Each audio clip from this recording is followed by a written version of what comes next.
We're talking about some dangerous heat out there for later on this afternoon, and that continues for tomorrow as well as Saturday. Those heat index values later on this afternoon into the triple digits. More details coming up. Also coming up this morning on DC News Now, police investigating after a man was shot and killed at a soccer game in Adams Morgan. But we're learning about the moments leading up to that shooting. Plus ahead this morning on DC News Now, how you can stretch your dollar while beating the heat this week. And more questions this morning after Senate Minority Leader Mitch McConnell froze and went silent at a press briefing yesterday. What we know this morning. The station covering all of the DMV. This is DC News Now. All right, taking a live look outside this morning. Get ready for some extreme heat over the next few days. Meteorologist Jackie Layer is already calling it really hot today. I said disgustingly. I know, I don't want to keep saying it. I know. I'm going to delete that line. It's going to be hot. You need to drink plenty of water. Make sure you're get in the shade if you do have to be outside. So there's lots. Yes. Yeah. I mean, disgustingly hot, dangerously hot. We can say some other, adjectives to describe it. There's many. Yeah, there's many. And it's kind of crazy. You look at Annapolis, that live picture out there, it looks really, really nice, but don't let it fool you. Exactly. Yeah. I mean, that could be the place to be because it's right on the water. Yeah. Yes, and that'll be quite nice to try to stay cool. And we're already seeing those temperatures already warming up at this point. We're already 79 in Annapolis, already 79 in DC. Look at that, 80 degrees already in Lexington Park at this early hour. We're starting off at 78 in Hagerstown, 75 Fredericksburg. We're into the mid-70s, even up and down much of the I-81 corridor at this point. Dew points, those are starting off in the upper 60s to even low to mid-70s. And I haven't really seen a 74 degree dew point in quite a while in DC. So again, very humid to start off your Thursday morning. You'll certainly notice it as you step out the door. Later on today, it will still be humid and it will still be very hot. We're talking highs upper 90s later on this afternoon, but those feels like temperatures, those will be right into the low 100s. We're talking the triple digits is what it'll feel like later on this afternoon for much of the area. Tomorrow, we'll see quite a few more of those triple digit heat index values. So something to keep in mind that this heat is not going away tomorrow and also not going away Saturday. We're going to be watching for Sunday for some relief. And I'll have more details with a look at towards the rest of that 7 day in just a couple minutes. Shanika's here with the all-important look at those roadways. How's looking at this early hour? All right, if you're heading out and you're planning your trip, you're looking good pretty much on most of your major roadways.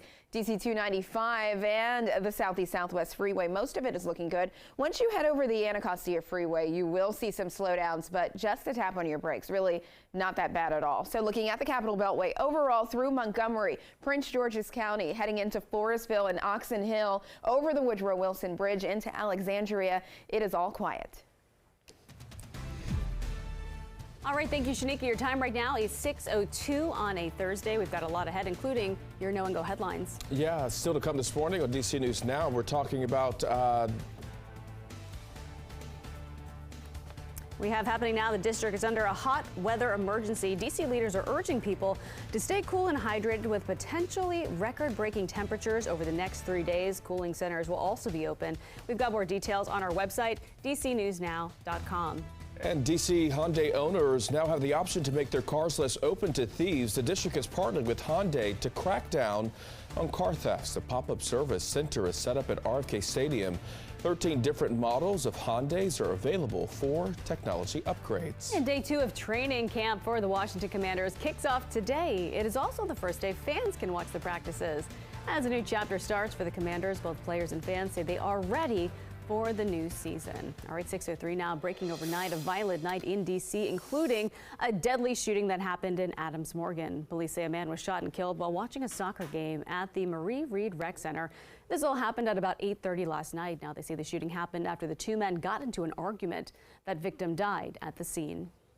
There appears to be this message or concern or conversations where people don't know how to solve conflicts. And we're asking folks, if there's an issue or problem, call the police and we will be there actually to respond to those things. But it is getting out of hand now. People need to put these guns down.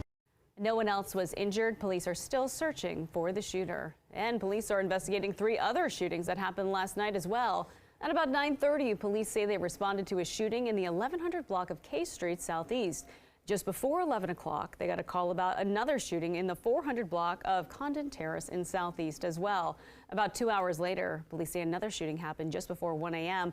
on the 1800 block of Maryland Avenue in Northeast. There is no word on the conditions of any of the victims or if police have made any arrests. And a man arrested for the murder of an American University professor 13 years ago appears before a Montgomery County judge for the first time yesterday. Jorge Linderos is being charged with first-degree murder and unlawful flight after he was arrested in Mexico last December. Linderos is accused of killing Sue Ann Markham at her Bethesda home back in 2010. Investigators say the 53-year-old had a personal and financial relationship with her. If convicted, Linderos could face a sentence of life in prison. And happening today, a hot weather emergency is in place for the next 3 days. That means temperatures are expected to reach potentially dangerous highs for everyone. But health officials say those at most risk are young children and babies. The Environmental Protection Agency says kids lose more fluids than they often take in, which could easily trigger dehydration. Officials say pregnant women also should be careful as the rise in body temperature can impact their unborn child. The EPA says anyone 65 and older or anyone with chronic medical conditions are at risk too. Our bodies are trying to adapt by using sweat. You get evaporation, it causes cooling. Sometimes, it doesn't work very well, especially when it's very humid outside. You get all that humidity, the sweat doesn't evaporate as well, and so that mechanism sometimes it can even shut down if it's very humid out there. And then the sun also can add about 10 degrees to what it feels like outside. Experts say drink plenty of water and wear light clothes. You can also download our DC News Now weather app for the latest heat alerts throughout the day. All right, the excessive heat can have some dangerous impacts on people. This morning, health officials are warning people about the signs and symptoms of heat-related illnesses. Now, according to the health department, heat exhaustion is when the body overheats. It includes sweating, nausea, or headaches. To treat it, get into a cool space, drink water, and rest. And heat stroke happens when the body can't control its temperature. A big sign of heat stroke is when you stop sweating. Also, high body temperature, hot, red, dry, or damp skin. Heat stroke can be deadly, so make sure you call 911 and move that person to a cool place. But you do have to remember, do not give someone with heat stroke anything to drink. We're going to see temperatures that we haven't seen in recent years. Heat has already caused deaths across the country. You kind of have to deal with it, right? And just find shade, water, eat ice cream. The CDC says people should also keep an eye out for sunburn and heat rashes. And DC Parks and Rec announcing 16 spray parks will extend their hours. The parks will stay open from 10 a.m. until 9 p.m. The extended hours run through Sunday. Some of those parks include Edgewood, Fort Davis, Friendship, Kennedy, and Petworth. And of course, don't forget, for more weather tips and the latest forecast, you can download the DC Weather Now app on your phone. For more information, make sure you visit our website, dcnewsnow.com.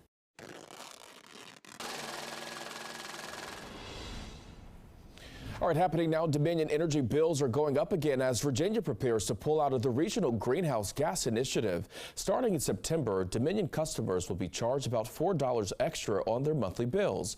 Now, this covers the utility's cost of participating in the initiative. Governor Glenn Youngkin decided to withdraw from that earlier this year. That decision is expected to have some legal challenges. And with extreme heat, renters and homeowners could pay even more to keep cool. That is right. Our consumer reporter Ben Dennis is stretching your dollar on how not to break the bank while beating the heat. Hey there, monthly utility bills can creep up when extreme temperatures appear. And as new data suggests, electricity prices have increased each year since 2020. Consumer advice to save can help you keep cash in your wallet. You can see how energy prices have ticked upward in 2020, 2021, 2022, and this year. Data from the U.S. Bureau of Labor Statistics outlining it all. DC households will pay around $500 this summer on electricity alone, based on federal estimates and June pricing data. So what can you do right now to cut costs? First, turn the thermostat up when you're not at home. The feds say that will save 10% a year, adjusting your thermostat 7 to 10 degrees for 8 hours a day. Close blinds and curtains to windows facing the sun. Check your air filter or have your building maintenance do this. The harder ACs work, the more energy they use. Also, check your thermostat settings. Set it to automatic opposed to run or circulate. Meantime, there are government programs to help save on utility costs. Low-income households can benefit. Just search for discounted utility bills at dcnewsnow.com. Ben Dennis, back to you. All right, it's day 2 of the training camp for the Washington Commanders, and the players will not be the only ones at camp today. Today's the first day fans can come to training camp and watch the team. Our Tosin Vakile is back at the Commanders training facility in Ashburn. So Tosin, fans are really excited even for training camp because this here is a new chapter for the team. Yeah, tonight, that's right. Good morning. Fans are excited and they're expecting this new ownership to make a difference, and that difference including the product on the field. And fans will get a glimpse of that once they get past these gates and into training camp where players take the field. But fans are super excited. That excitement includes seeing new quarterback Sam Howell here at training camp. But speaking of new ownership, Josh Harris, the owner of the team, was on the practice field yesterday afternoon. That's a little bit unusual. The players at camp, they looked focused. Coach Rivera says day 1 was fun for the team, but he is looking forward to the stands being opened to their fan base. And some fans I spoke to say they plan to make it to training camp at some point, but their excitement for camp also comes with high expectations of this season. And, you know, hopefully we'll have a better product on the field, and hopefully they'll treat the fans better in the stands and outside in the tailgates. And when you have a change, there come positive ideas. And people are excited. I'm one of those who are very excited for the new Commanders. And Coach Rivera believes that fan energy will roll off to the players once they start practicing. That practice today on day 2 of training camp begins at 9 o'clock. The gates open at 7 o'clock. Fans, bring a lot of your excitement. Some other things you have to bring: a lot of water because it's going to be super hot. Maybe a hat, but 2 important things you don't want to forget: sunscreen and bug spray. And as for Corey, and tonight we're having a look at what teams the Commanders are going to take on. Just wondering which game you guys are excited to see today. Training camp day 2 kicks off in just a bit.